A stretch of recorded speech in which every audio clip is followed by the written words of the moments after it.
వందనాలండి. ఈరోజు ఏప్రిల్ 11. దురాశ నరకానికి దారితీస్తుంది అనే సంగతి జ్ఞాపకం చేసుకుందాం. నిర్గమకాండం 20:17.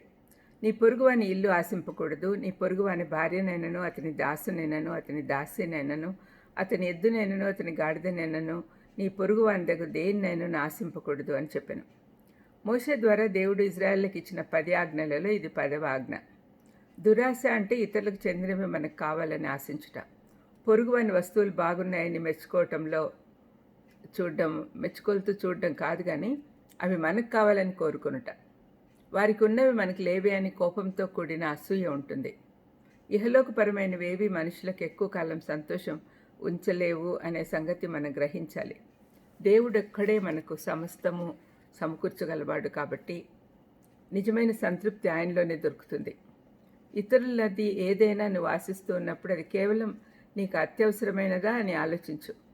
నిత్యావసరాల కొరకు ఆశిస్తే తప్పులేదు, కానీ వాటిని దేవుని యొద్ద నుండి కోరుకోవాలి.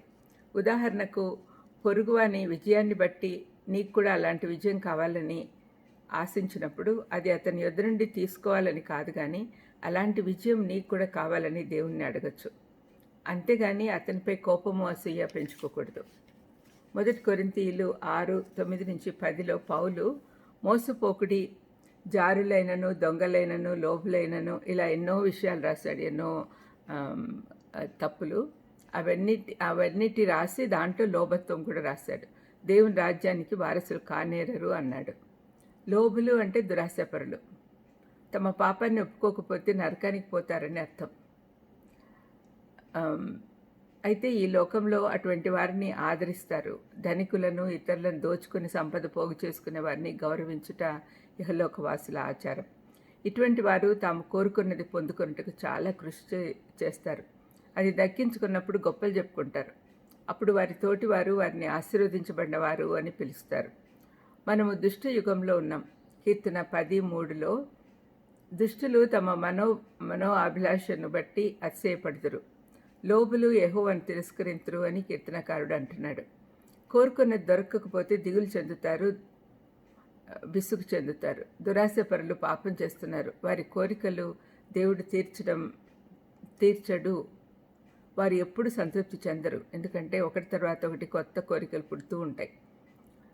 ఏ భేదము లేదు, అందరూ పాపం చేసి దేవుడు అనుగ్రహించి మహిమను పొందలేకపోతున్నారు అని రోమా 3:23 చెప్తుంది. అందుకే మనకు కొత్త మనసు, జీవితము కావాలి. ఈ లోకానికి సిలువ వేయబడాలి. ఈ నాశనమైన లోకంలో దురాశ వలన స్త్రీ పురుషులంతా చాలా కష్టపడి పనిచేసి విజయం సంపాదిస్తారు, అతిశయిస్తూ బతుకుతారు.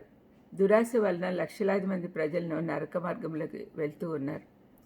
ఈ లోకంలో విజయం సాధించి ప్రయోజనం ఉండదు. చివరికి మనం వెళ్ళేది నరకానికే అనేది గుర్తు పెట్టుకోవాలి. అందుకే ప్రభు, మీరు ఏ విధమైన లోభమునకు ఎడమియక జాగ్రత్త పడుడి అని లూకా 12:15లో అంటూ ఉన్నాడు. మనం చాలా జాగ్రత్తగా ఉండాలి. ప్రార్థన చేసుకుందాం.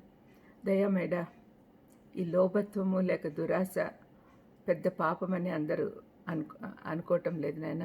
ప్లీజ్ తండ్రి, అర్థమయ్యేటట్టు చేయమని వేడుకొంచున్నాం. 10 ఆజ్ఞల్లో ఒకటి కాబట్టి దయచేసి మేమందరం కూడా పాటించడానికి సహాయం చేయమని యేసుక్రీస్తు నామమున వేడుకొంచున్నాను తండ్రి. ఆమేన్. God bless you.